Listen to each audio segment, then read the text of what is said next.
Parabéns, pastores. Nós temos aqui entre nós tantos que têm feito esse trabalho com tanta doçura, com tanta beleza, com tanta dedicação. E eu quero louvar a Deus pela vida de cada um dos nossos líderes, cada um daqueles que junto conosco têm dado a vida em favor deste Evangelho.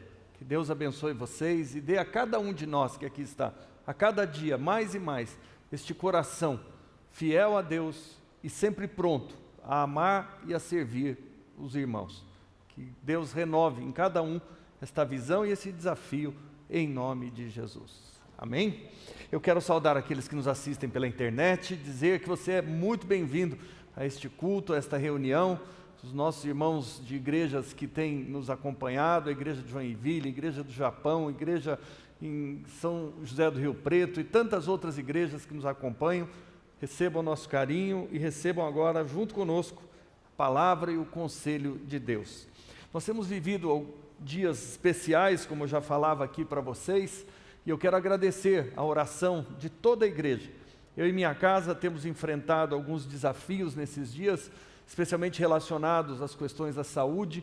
Eu tive um agravamento num quadro que eu tenho desenvolvido ao longo dos últimos 2 anos, e realmente foi talvez a crise mais forte que eu tive até agora. Fiquei 10 dias fora de combate físico, mas a oração dos nossos irmãos nos tem sustentado. A pastora de vocês também passou por um exame bastante estressante, através de uma biópsia na semana passada, e tivemos um tempo ali de total dependência da graça e da misericórdia do Senhor, e temos dependido de fato totalmente desse Deus e confiado nele. E isso tem nos mantido não só desafiados, mas certos de que através das orações de vocês e através da nossa fé em Deus nós haveremos de superar tudo isso, e que o Senhor recompense a todos aqueles que têm se colocado na brecha e têm feito das suas vidas um instrumento não só para nos sustentar,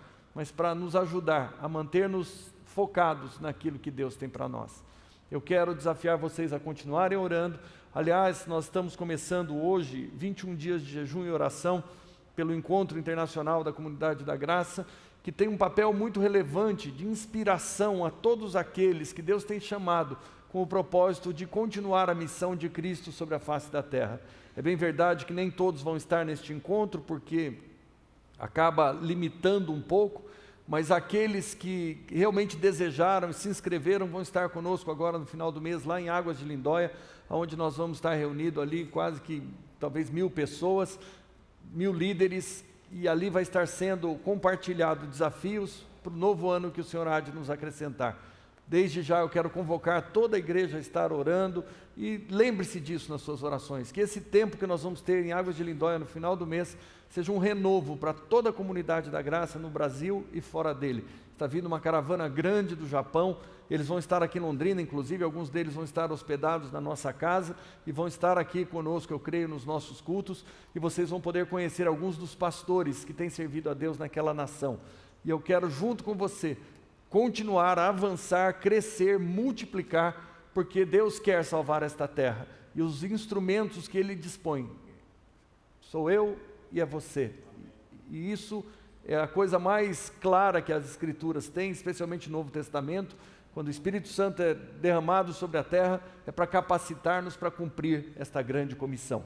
Eu quero ser bem objetivo aqui, eu quero pregar em meia hora 3 verdades que falam de uma vida cheia de milagres na área material e financeira. Nós temos falado aqui de provocando milagres de Deus, de vivendo uma vida de milagres. O tema da mensagem desta noite é o segredo da prosperidade. Os cristãos trazem consigo uma verdade que é completamente diferente daquelas preconizadas e enxergadas pelo mundo como caminhos para uma vida abençoada, plena e próspera na área financeira.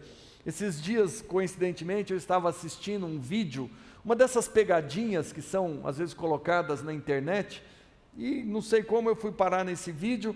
E um vídeo muito interessante, ele trazia a figura de duas pessoas caminhando junto num shopping center, e eles tinham criado 2 espaços, púlpitos como este aqui, e estavam ali oferecendo alguma coisa, e eles distraíam uma pessoa, e a outra pessoa eles chamavam num canto e combinavam o seguinte: eles davam uma grande quantidade de dinheiro para aquela pessoa que se fazia acompanhar por aquela que tinha sido distraída, e depois, mais à frente, quando elas estavam juntas novamente, andando no corredor do shopping, apareciam 2 freiras pedindo ajuda para alguma obra de caridade, e uma daquelas pessoas que tinha sido ali convocada e combinaram que fariam ali uma pegadinha, ela sacava de dentro da bolsa ou da carteira aquela grande quantidade de dinheiro e entregava nas mãos dessas freiras. E o interessante, a tônica, né, desse vídeo, foi a reação daquele que acompanhava a pessoa que fazia este ato. E invariavelmente trazia um espanto, até um susto, naquele que estava do lado de quem entregava o dinheiro. E uma das pessoas, um marido que estava ali junto com a sua mulher, quando a sua mulher entregou para as freiras o dinheiro, ele foi lá e tomou da mão delas e guardou o dinheiro, assustado. A mulher tinha perdido a cabeça e estava dando tanto dinheiro. Então o que nós tiramos e extraímos desta realidade? A generosidade assusta as pessoas. A generosidade causa até constrangimento na vida das pessoas. Porque o ser humano, de modo geral, ele não foi criado com esta convicção e com esta visão. Pelo contrário, todo ser humano carnal, ele tem a mentalidade de que quer tudo para si, e aquilo que sobrar de preferência seja para si também. Mas quando nós nascemos de novo e ganhamos um novo coração, nossa vida é transformada e nós podemos compreender os valores que Deus tem nesta área. E o grande desafio do meu coração nesta noite, quando eu compartilho com vocês estas verdades, é fazer uma revolução na igreja, a partir da mudança da visão, do coração, e cada um possa exercer fé na palavra de Deus e entender que a palavra do Senhor é infalível e eterna, e vai se cumprir na vida de todos aqueles que creem. Eu tenho certeza absoluta que Deus tem nos convocado nesses dias para um novo tempo nesta área, no que diz respeito a questões materiais e financeiras, e Deus está pronto para startar muitos milagres sobre a vida da igreja, porque Deus tem trazido a nós desafios singulares nesses dias, como a compra desse prédio que mobilizou há algumas semanas atrás a vida da igreja. Nós precisávamos ali pagar a entrada daquele prédio que nós estamos adquirindo, e estamos agora aguardando a venda de um imóvel da igreja para complementar parte desse pagamento. Mas eu vi 2 coisas básicas. Em primeiro lugar, tomei um susto quando eu fui fazer um levantamento daqueles que contribuíam de modo mais fiel, e fiquei assustado com a ausência de muitos nomes ali. Mas no momento de maior tristeza e angústia do meu coração, Deus interviu e disse: o propósito deste desafio é justamente curar a igreja deste apego às questões materiais e financeiras, e fazer desta igreja muito mais próspera, por causa da visão do reino que eu vou dar a ela. E em segundo lugar, no momento seguinte, eu vi a igreja respondendo de uma forma maravilhosa, e à medida que nós víamos as pessoas entregando os recursos, e nós também tivemos uma grande participação, porque nós temos que ser exemplo em tudo, e eu vi os milagres de Deus acontecendo. Eu vi os milagres de Deus acompanhando vidas, eu vi milagres acontecendo quase que instantaneamente, testemunhos que chegaram até nós. E hoje, conversando com um dos nossos irmãos, que logo em seguida a este episódio, um irmão que se disponibilizou não só com a sua vida, os seus dons, seus talentos, para nos ajudar e nos servir neste momento de desafio maior em relação à igreja, teve a sua casa incendiada e perdeu muitos dos seus bens. Eu estou me referindo aqui aos nossos irmãos Márcio e Ana Paula. Eles acabaram de chegar de São Bernardo, faziam parte da nossa comunidade ali em São Bernardo, e no meio desse desafio, no meio desta perspectiva de um tempo novo de bênçãos, no meio deste clima de convicção, de fé, de que Deus vai fazer coisas maravilhosas, você ver sua casa sendo incendiada e você perdendo todas as coisas. Mas o que nós percebemos no momento seguinte, e eu ouvia hoje pela manhã o testemunho do Márcio, e a Ana agora há pouco me pediu para lembrar desse testemunho também, foi que Deus restituiu todas as coisas imediatamente, e eles não sentiram falta de bem algum, pelo contrário, ainda provaram não só o amor de Deus, mas o amor dos irmãos que os acolheram, os abençoaram e foram instrumentos de Deus para restituir-lhes todas as coisas. Este é o Espírito de Cristo, este é o Espírito que Deus quer colocar entre nós, este é o Espírito que Deus quer que entre em sua vida, em sua casa, em minha vida, em minha casa, e que transforme esta igreja a partir de valores expressos, através de atitudes práticas. Nós podemos ver o mover e os milagres de Deus sendo restaurados de uma forma muito clara, e ver a nossa vida sendo transformada em uma vida de milagres. E eu quero destacar 3 verdades com você aqui nesta noite, e falar a respeito da motivação correta, que foi um dia estabelecida por Deus, para que os cristãos andassem nela.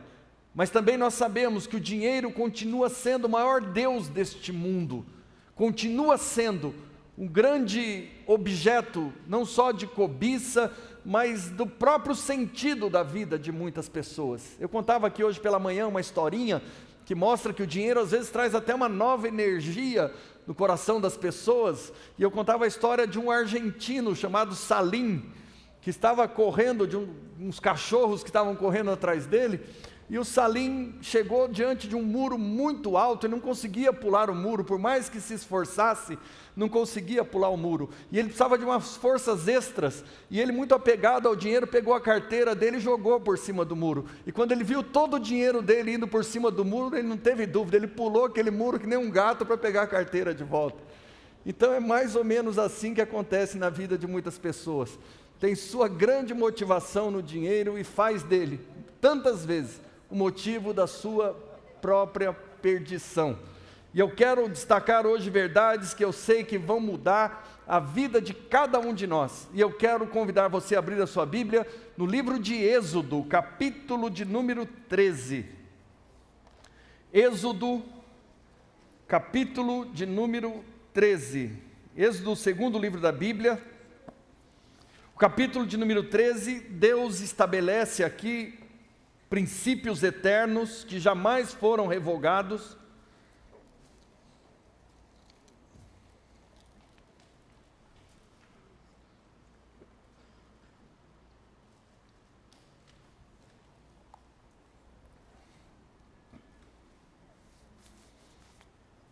E olha o que diz aí em Êxodo 13, verso de número 1.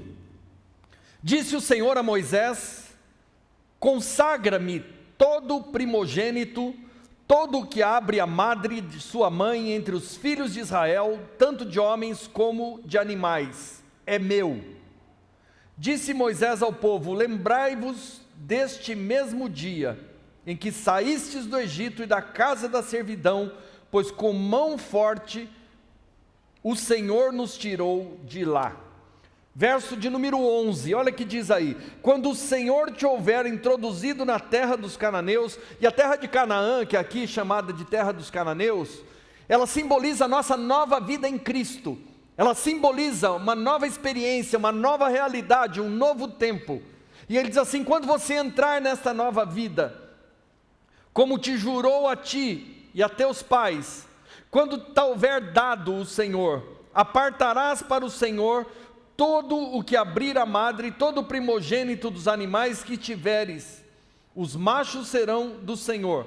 Porém, todo o primogênito da jumenta resgatarás com um cordeiro. É importante lembrar aqui que o burro e a jumenta, enfim, eram animais imundos. Então ele fala: quando nascer o filho da jumenta, então você não vai consagrar o filho da jumenta, mas você vai consagrar um cordeiro em seu lugar. E este animal imundo, ele simboliza o homem do pecado, ele simboliza a nossa vida sem Deus, ele simboliza a nossa vida antes da experiência com Cristo. Ele diz que no nosso lugar haveria de ser apresentado um cordeiro. E quem é este cordeiro que foi apresentado em nosso lugar como primogênito? Jesus, isso mesmo. Então esse texto ele fala da consagração das primeiras coisas a Deus, da primeira parte a Deus. Ele fala da consagração que torna a nossa vida uma vida de aliança com Deus. E através do estabelecimento desse princípio, Deus queria não apenas relacionar e vincular todo ser humano que cresce a Ele mesmo, mas também derramar sobre este povo as suas bênçãos. É o que diz a palavra em toda a Bíblia. E eu gostaria de caminhar com vocês com algumas verdades, e dentro desta realidade, eu quero dizer para vocês que este princípio nunca foi revogado. Muitas pessoas têm consigo a imagem, e receberam até algumas doutrinas que dizem que as verdades do Velho Testamento foram revogadas. Ele diz assim, a palavra do Senhor diz no Novo Testamento, o próprio Jesus diz: eu não vim revogar a lei, mas eu vim cumprir a lei. E quando ele diz a lei, ele fala de valores e princípios estabelecidos por Deus para abençoar a vida do seu povo. Tem um texto no livro de Mateus que diz que a nossa justiça tem que exceder em muito ao dos escribas e fariseus, porque senão não entraremos no reino dos céus. E nós não obedecemos a lei de um modo legalista, nós obedecemos a lei porque temos um novo coração. E a obediência à lei não é um mandamento pesado, mas é um estilo de vida de todo aquele que teve o seu coração transformado por Cristo Jesus. Tem uma outra passagem muito célebre na Bíblia, aonde uma oferta é recusada e a outra oferta é aceita, que é a oferta de Abel e Caim. A Bíblia diz que os dois se apresentam diante do Senhor, um para trazer a primícia do seu rebanho, a primeira parte, e o outro trouxe o fruto da terra. E diferentemente do que a gente às vezes pensa, não é que Deus não aceita o fruto da terra.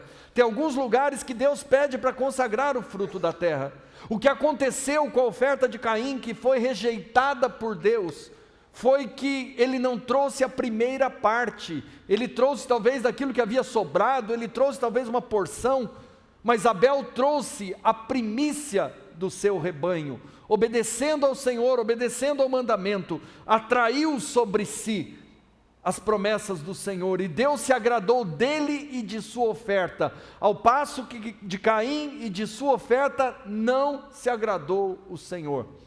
E finalizando aqui, a questão relacionada ao oferecimento ao Senhor, a consagração ao Senhor, da primeira parte de tudo em nossa vida, nós temos aqui um exemplo muito forte, em Josué capítulo de número 7, Josué capítulo de número 7, o 6º livro da Bíblia, que eu quero convidar você a abrir, e eu vou explicar a você o contexto, onde esse texto está inserido.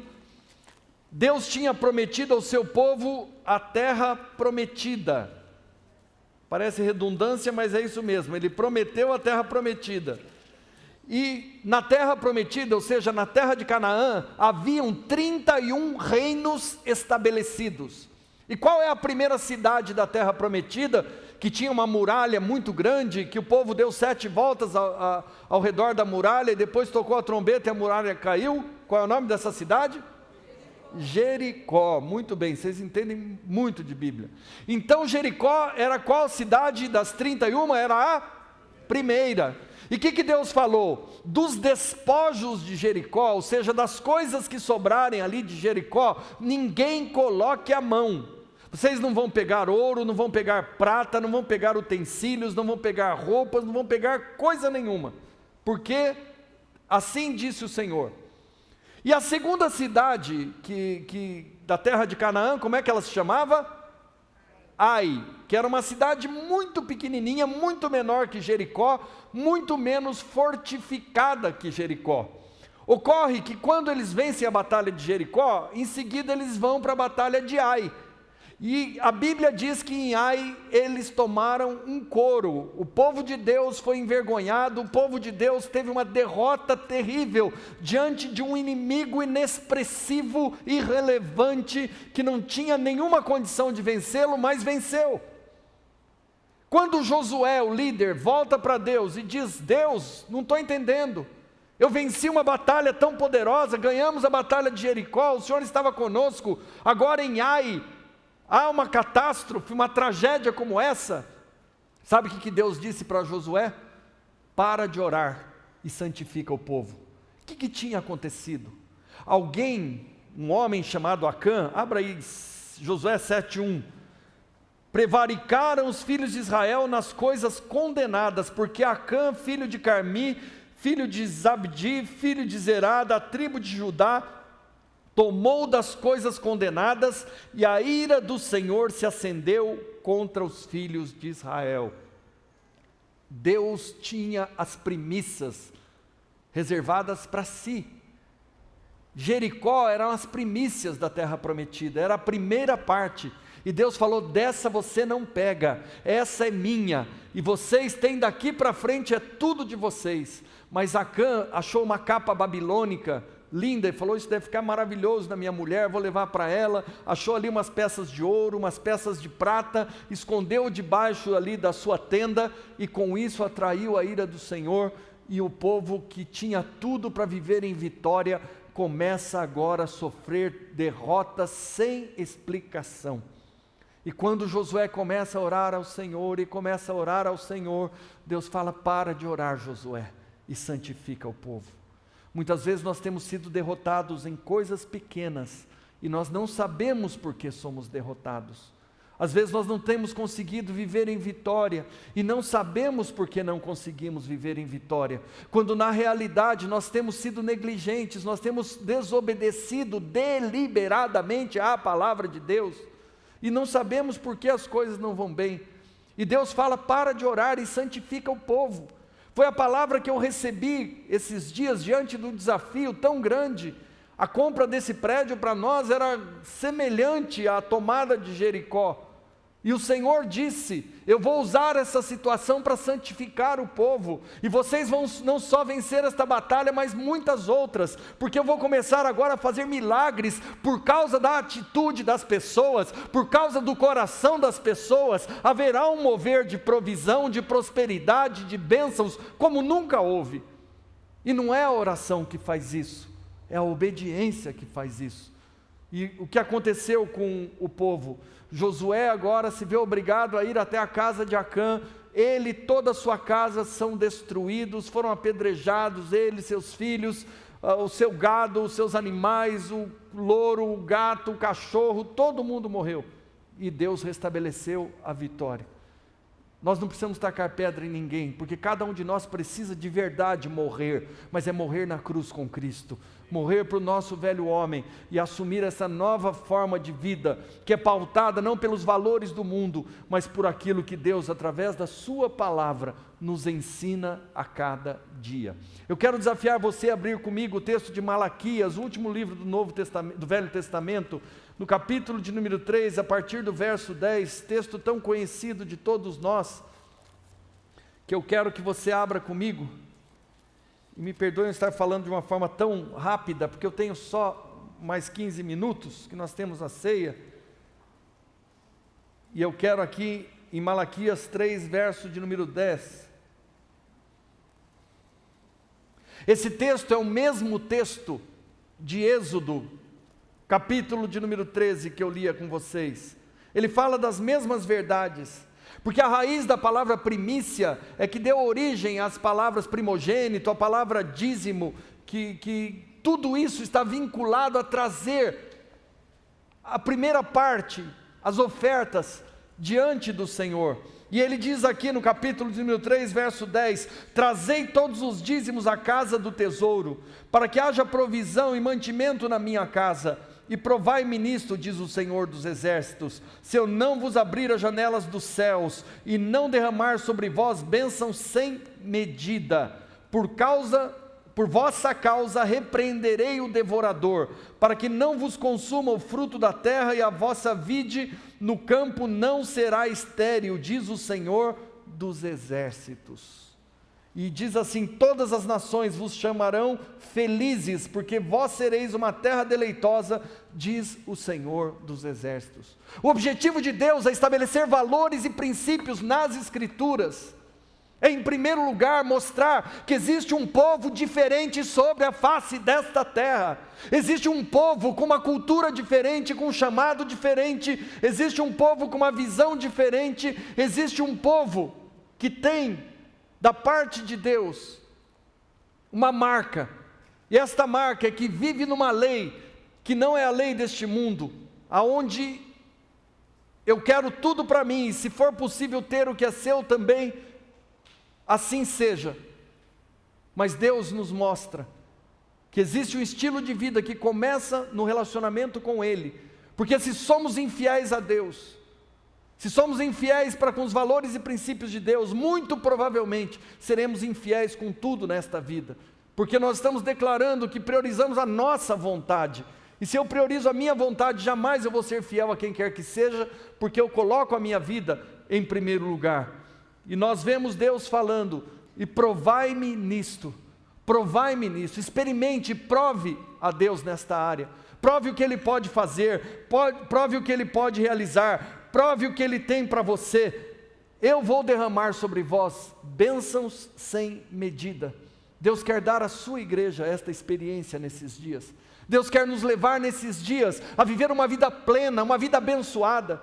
E quando nós vemos tantas vidas sofrendo nesta área, a própria Bíblia diz: meu povo sofre porque lhes falta conhecimento, errais por não conhecer as Escrituras e nem o poder de Deus.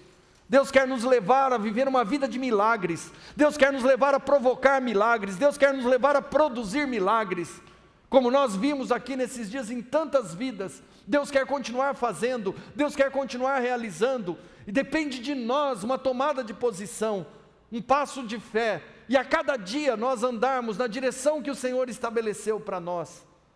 E eu quero falar de uma segunda verdade, que faz da nossa vida uma vida não só de abundância e prosperidade, mas de testemunhos, de milagres da parte de Deus. É uma vida de liberalidade. Todos nós nascemos com um coração duro, e um coração fechado para o dar. O coração do ser humano é comparado a um punho fechado. Feche o seu punho e aperte com bastante força. Aperta bastante assim. Bastante, mais. Aperta com toda a força. A hora que você vai abrindo a mão, o que vai acontecendo? Ele começa a doer, não dói? E assim é as primeiras experiências no dar. Às vezes dói. Parece estar arrancando um pedaço do nosso coração. Eu tenho que dar alguma coisa para alguém. E eu vou ter que dar isso. Vai me fazer falta. Eu vou ter que entregar isso.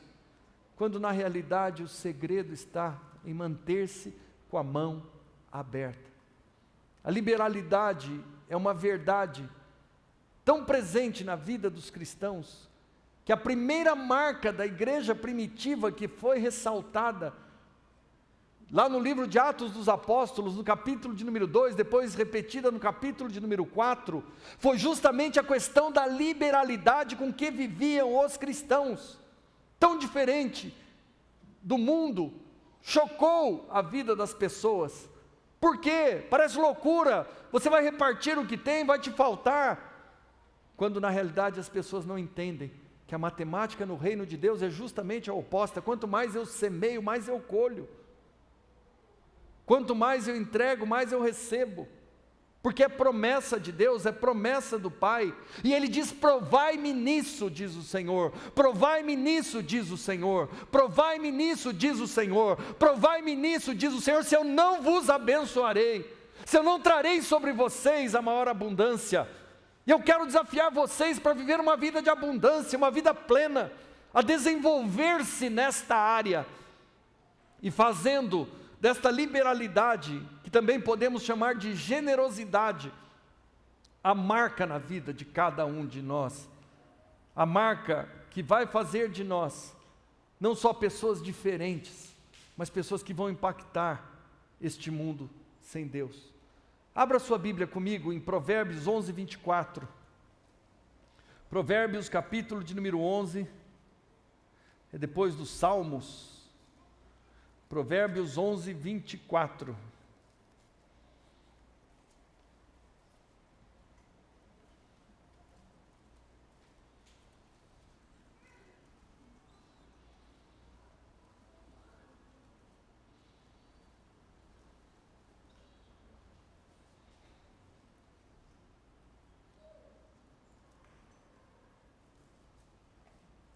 Olha o que diz aí em Provérbios 11, 24 na sua Bíblia.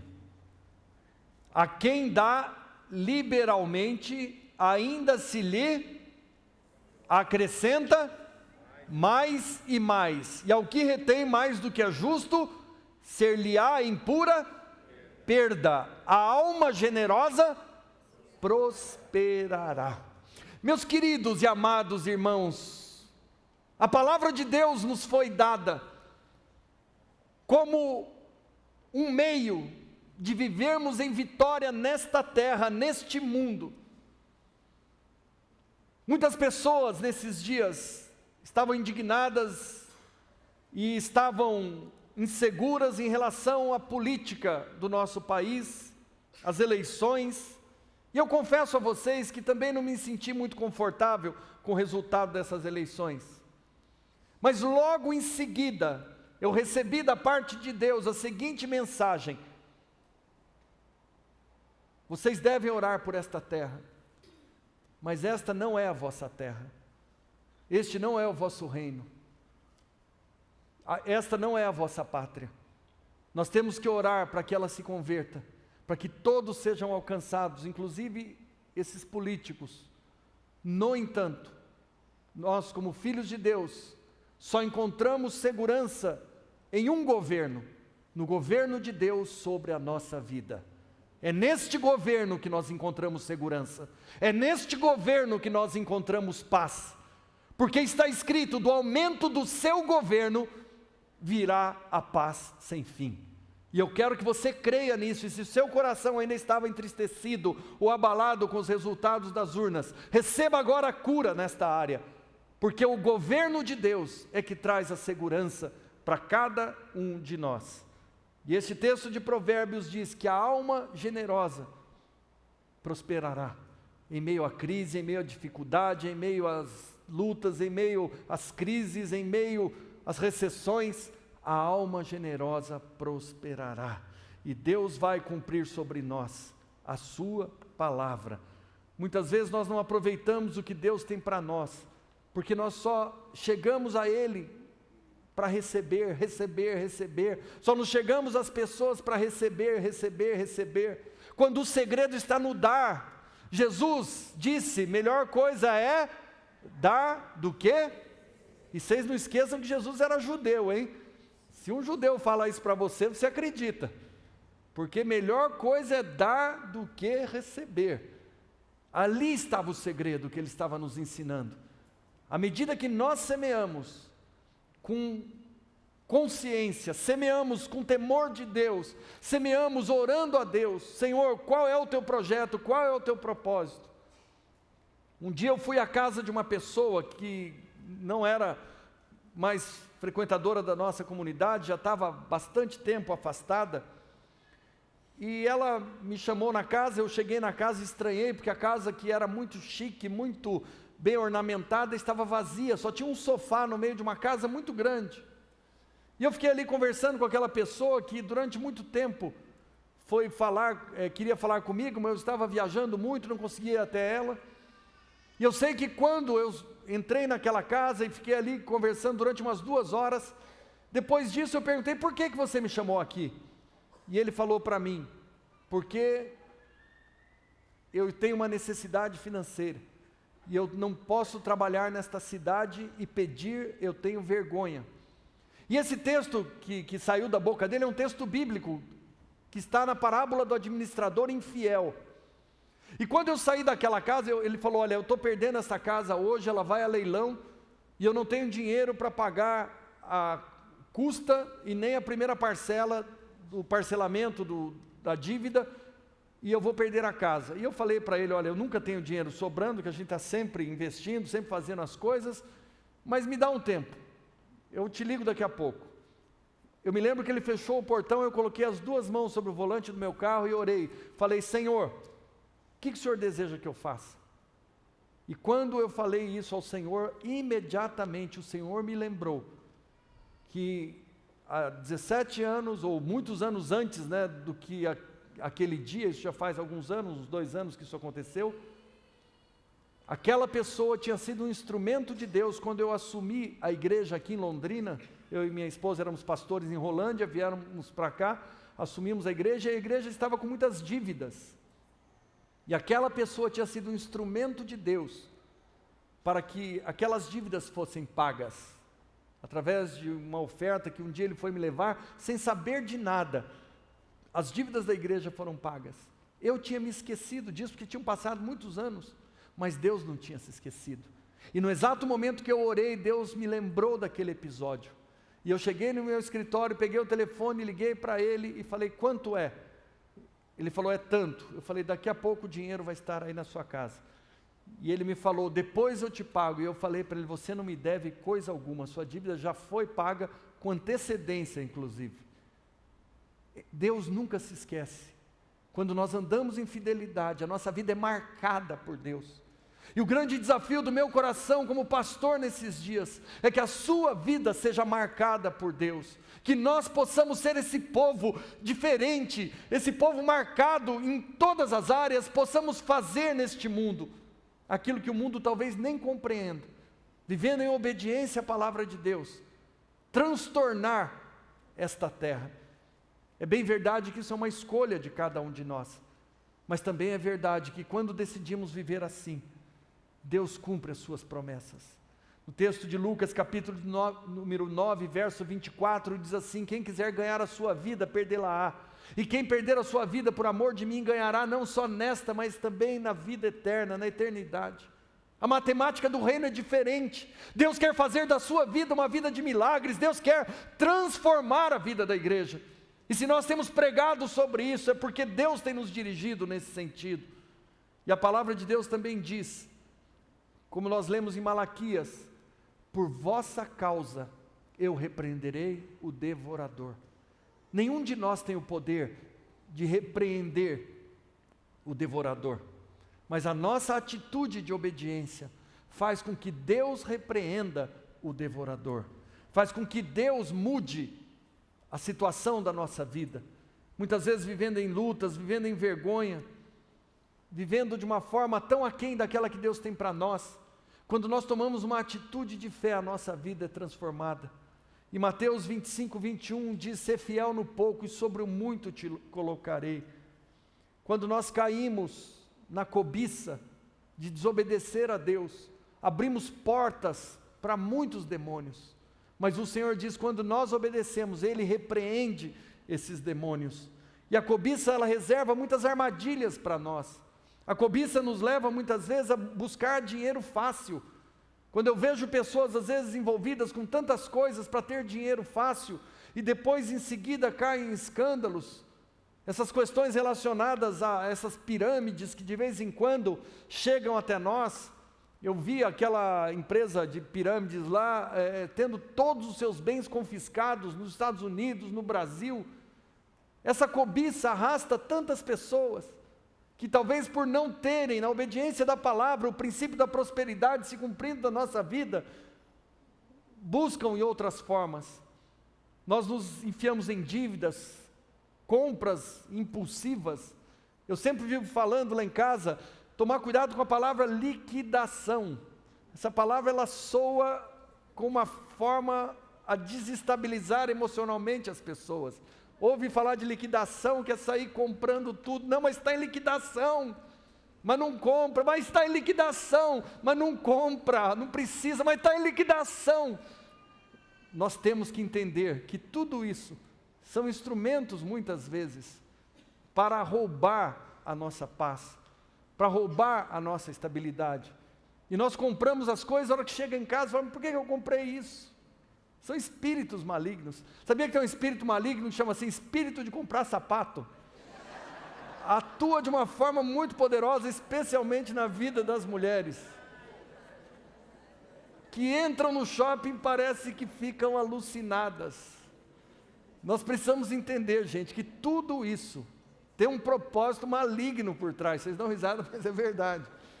Às vezes o sujeito negligencia no dízimo, na oferta, a mulher vai lá no shopping e compra 80 pares de sapato de uma vez só. Outro dia tinha uma irmã querendo comprar o shopping, porteira fechada. Falou: quanto que é para fechar a porta aqui? Eu fico o shopping inteiro. Brincadeira, viu, gente? mas no coração às vezes quer isso mesmo. E às vezes a gente cai nesses laços, ficamos endividados, cartão de crédito estourado, cheque especial com limite todo, já incorporou o salário o cheque especial, ainda tem uma taxa no final do mês, que é a taxa de juro.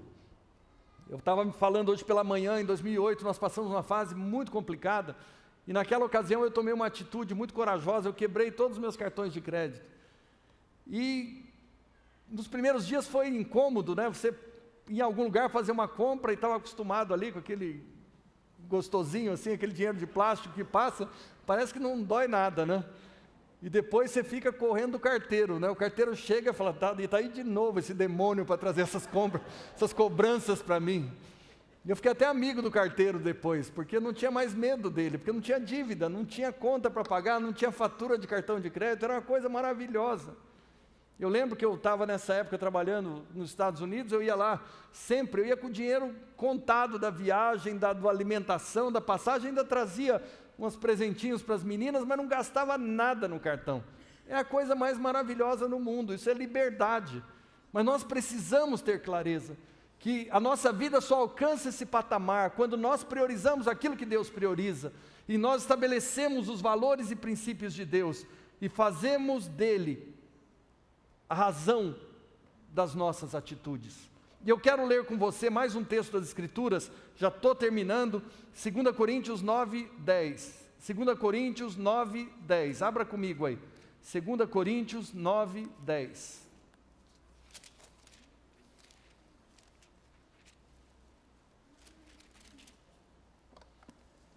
Olha o que diz aí em 2 Coríntios capítulo número 9, verso de número 10.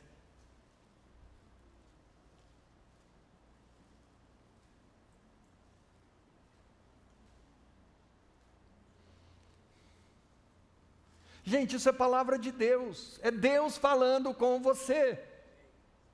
Você pode dizer isso para a pessoa que está ao seu lado, com todo respeito, Deus está falando com você e comigo também.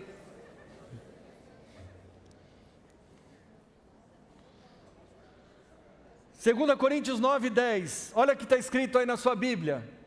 Ora, aquele que dá o quê? A semente ao que semeia, e pão para alimento também suprirá e aumentará a vossa sementeira, e multiplicará os frutos da vossa justiça, enriquecendo-vos em tudo, para toda generosidade, a qual faz por vosso intermédio, sejam tributadas graças a Deus. Aquele que dá a semente, essa semente que você semeou agora há pouco aqui, foi Deus quem te deu. E aquele que dá pão para alimento, também aumentará a vossa sementeira. E a Bíblia diz que Ele nos enriquecerá em tudo, para toda generosidade, e multiplicará os frutos da nossa justiça. Eu creio sinceramente que aqueles que são liberais, eles não são bênção apenas nas questões materiais e financeiras, mas diz aqui que aumentará os frutos de toda a nossa justiça. Nós nos transformamos em bênçãos em todas as áreas da nossa vida, quando andamos em obediência a Deus. E eu quero encerrar agora com a última verdade, que eu quero deixar para o seu coração, que é: Deus multiplica o que é abençoado. O que isso quer dizer? Tem um texto na Bíblia que fala da multiplicação de 5 pães e 2 peixes. Eu não sei se vocês lembram dele, está lá em Mateus 14, 17. Logo em seguida tem a multiplicação de 7 pães e alguns peixes, é a segunda multiplicação. Mas o que nos chama a atenção nesse texto é que Jesus disse: o que vocês têm aí?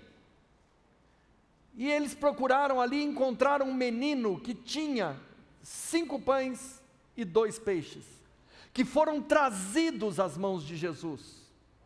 E a Bíblia diz que Jesus elevou ao céu e abençoou aquele pão, e depois serviu toda uma multidão, e ainda sobraram 12 cestos cheios. Quantos aqui querem isso para a sua vida? É isso que Deus tem para nós. mas nós precisamos aprender a consagrar tudo aquilo que nós temos a Deus, porque tudo que é abençoado multiplica. Você pode dizer isso comigo? Tudo que é abençoado multiplica, e assim Deus quer fazer na sua vida. Romanos 11,16 diz: se a primeira parte for santa, toda a massa será santa. Romanos 11,16 diz: se a raiz for santa, todos os galhos serão santos. Este é o princípio de Deus para uma vida plena e abençoada que Ele tem para mim e para você. E eu quero orar nesta noite junto com você, para que esta palavra impacte o nosso coração e transforme a nossa vida.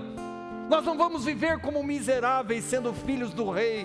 Nós vamos viver uma vida plena e abundante, e toda a doutrina e toda a cultura deste mundo que nos afastaram da bênção do nosso Pai, vão cair por terra em nome de Jesus, e haverá uma nova cultura prevalecendo sobre a vida desta igreja, e você e sua casa conhecerão a grandeza e a abundância do Pai Celeste, que ama a nossa vida ao ponto de ter oferecido a sua primícia.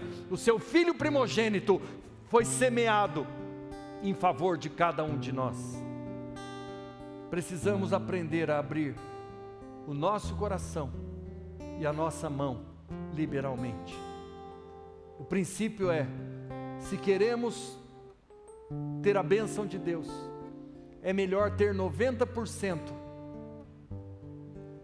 consagrado a Ele do que 100% sem esta consagração. É melhor ter 90% abençoado do que 100% sem a bênção. E eu quero orar com você agora, eu quero abençoar a sua vida, e eu quero junto com você receber da parte de Deus uma convicção nova a respeito da palavra do Pai. É o teu Pai que fala com você nesta noite. É aquele que tem todo o interesse na sua bênção e na sua prosperidade. Sabe por quê? Porque quando nós somos abençoados, o mundo se rende ao Senhor. Nós temos a clareza de que é Ele quem cuida de nós. Nós podemos testemunhar isso. E eu quero orar pela sua vida nesta noite. E eu quero convidar aqueles que desejam isso a estarem de pé. E eu quero crer neste mover que está se estabelecendo sobre a vida desta igreja. E eu quero, junto com você, tributar louvores e honras a Deus. Nós glorificamos a Deus através de cânticos no início do culto, e fazemos isso sempre. Esse é o estilo de vida de quem ama a Deus. Quer louvar a Ele, quer declarar a Ele verdades. A Bíblia diz que só os vivos louvam a Deus. Sabia que quem está morto não louva a Deus? Mortos espiritualmente não têm prazer no louvor, mas aqueles que são vivos para Deus querem louvá-lo em todo o tempo. Querem cantar, querem declarar. Mas existe um outro tipo de louvor, que fez com que Deus declarasse a Jesus: este é o meu Filho amado em quem eu tenho prazer. E este outro tipo de louvor é justamente a obediência e uma vida consagrada ao Pai. E eu quero que Deus fale a teu respeito: este é o meu Filho amado, essa é minha filha amada em quem eu tenho prazer.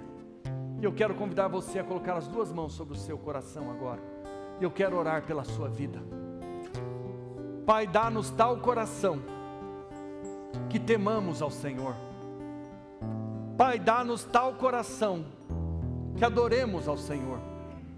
Pai, dá-nos tal coração que vivamos para o Senhor. Pai, dá-nos tal coração que a nossa vida seja um instrumento Teu para abençoar esta terra. Pai, dá-nos tal coração que as atitudes da nossa vida reflitam a Tua pessoa. Pai, dá-nos tal coração que as Tuas bênçãos nos persigam e nos alcancem. Pai, dá-nos tal coração que possamos testemunhar todos os dias dos milagres provocados pelo nosso estilo de vida. Pai, eu abençoo a vida desta igreja, eu abençoo cada vida que aqui está, cada família aqui representada. E eu clamo para que a palavra ministrada nesta noite venha impactar cada coração. Pai, muitas vezes temos vivido debaixo de cativeiros, debaixo de prisões, que adotamos para a nossa vida como estilo de vida. Mas hoje eu clamo, meu Pai, opera neste lugar de uma forma sobrenatural, quebrando cadeias de miséria, quebrando cadeias de opressão na área material e financeira. Faz da vida deste povo, Senhor, do teu povo, um povo próspero, cheio de testemunho, porque ama ao Senhor e obedece a tua palavra. Nesta noite, quando nós nos reunimos neste lugar, e o teu Espírito está entre nós, meu Pai, convence-nos do pecado, da justiça e do juízo, mas convence-nos também, meu Pai, que a tua palavra é o remédio que cura todo o nosso ser, toda a nossa vida, e tudo aquilo que está em desconformidade com a tua palavra, possa hoje encontrar o seu lugar. Eu abençoo o trabalho das mãos dos teus filhos, e eu clamo, meu Pai, prospera cada um deles, segundo a tua palavra, e dá-nos testemunhar em todo o tempo da tua misericórdia e bondade, e leva-nos a ter alegria da tua presença, alegria de servir uns aos outros, alegria em semear em abundância, alegria, Senhor, na liberalidade, uma vida generosa, em que os frutos virão e o teu nome será glorificado. Abençoa a tua igreja, e através de um novo tempo, meu Pai, atrai muitas e muitas almas que virão para saber o que acontece neste lugar, e possamos testemunhar. O que acontece neste lugar é Deus se movendo entre nós, por causa dos princípios e valores que aqui são vividos. Eu abençoo estas vidas, meu Pai, e quero agora declarar sobre a vida dos meus irmãos a tua bênção completa em todas as áreas, em nome de Jesus. Eu quero desafiar você agora a cantar um cântico e abençoar a vida que está ao seu lado. Vamos lá?